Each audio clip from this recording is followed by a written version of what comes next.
So, you've probably noticed birdwatching has gotten super popular lately, and that's fantastic. But it also means we have to be more careful than ever.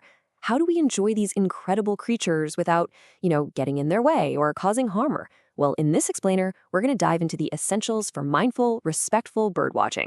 This right here is the big question. It's the one every single one of us needs to ask before we even head out the door. We're drawn to their beauty, their wildness. So how do we make sure our presence doesn't accidentally take that away? Let's get into it. Okay, here's our roadmap. We'll kick things off with the observer's mindset. That's really the foundation for everything. Then we'll get into how to protect their sanctuary and tackle that tricky subject of feeding. After that, we'll cover how to be a quiet visitor, and we'll wrap up with how to keep yourself safe while you're out there. All right, part one, the observer's mindset. This is without a doubt the foundation. If you can get this part right, honestly, everything else we're about to talk about just naturally falls into place. This is it. This is the number one rule, the most important thing to remember. Before you even pick up your binoculars, just repeat this to yourself. The park, the woods, the beach, it's their home. We are just guests. Our goal isn't just to see birds, it's to witness their lives happening naturally without us changing a single thing. So, how do we take that mindset and put it into practice? That brings us right to section 2, protecting their sanctuary. And that is all about keeping a respectful distance, especially when birds are at their most vulnerable. The biggest way we can show respect is by simply giving them space. I mean, that's what binoculars and big camera lenses are for, right? They let us get that amazing close-up view without being a close-up threat. And you need to learn to read the signs. If a bird suddenly goes quiet or looks agitated or flies away because you're there, you're too close. That simple act of flying away costs them precious energy they need for survival.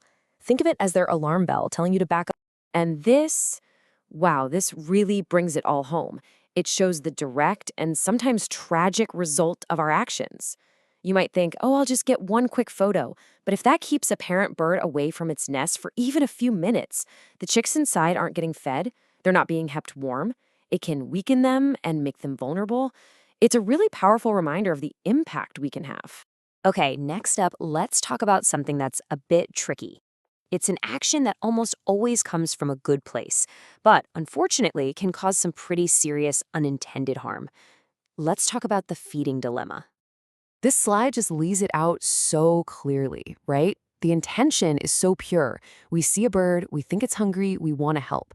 But the result of that action can throw a real wrench into the natural balance that lets these birds thrive on their own. Yeah, the problems are actually pretty big.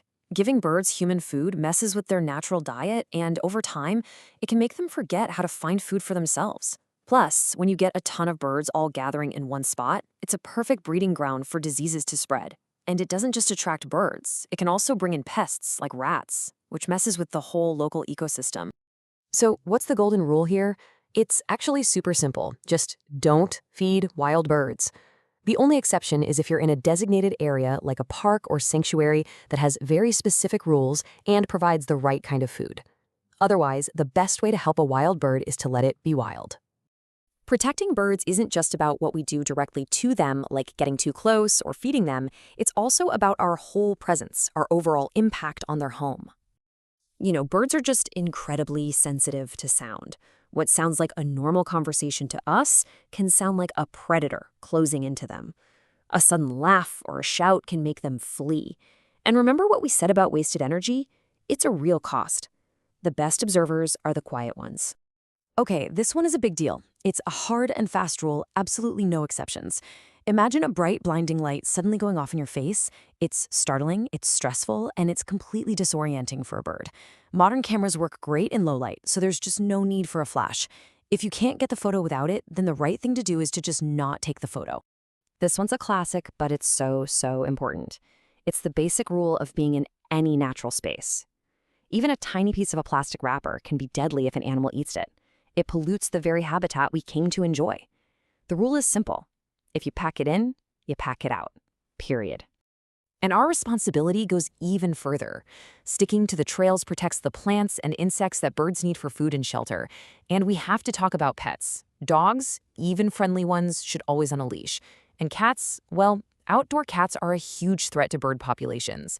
And of course, always check the local rules. Protected areas have specific regulations for very good reasons. And finally, being a good steward for the birds also means taking care of yourself.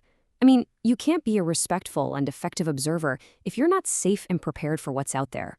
A little bit of prep work goes a really long way. Check the weather, wear the right shoes, bring an extra layer. It can make all the difference. When you're on site, just pay attention. Watch where you're walking, use some bug spray, and whenever you can, bring a friend. It's not only safer, but it's usually a lot more fun to share the experience. So as we wrap up, it all comes back to this one beautiful idea.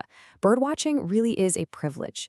It's like getting a peek into this whole other world, a world of instinct and survival and incredible beauty. Our job is just to be a quiet witness, to observe without interfering, and to leave their world exactly as we found it. So think about it. On your next trip out, what's one change you'll make to be a more mindful observer?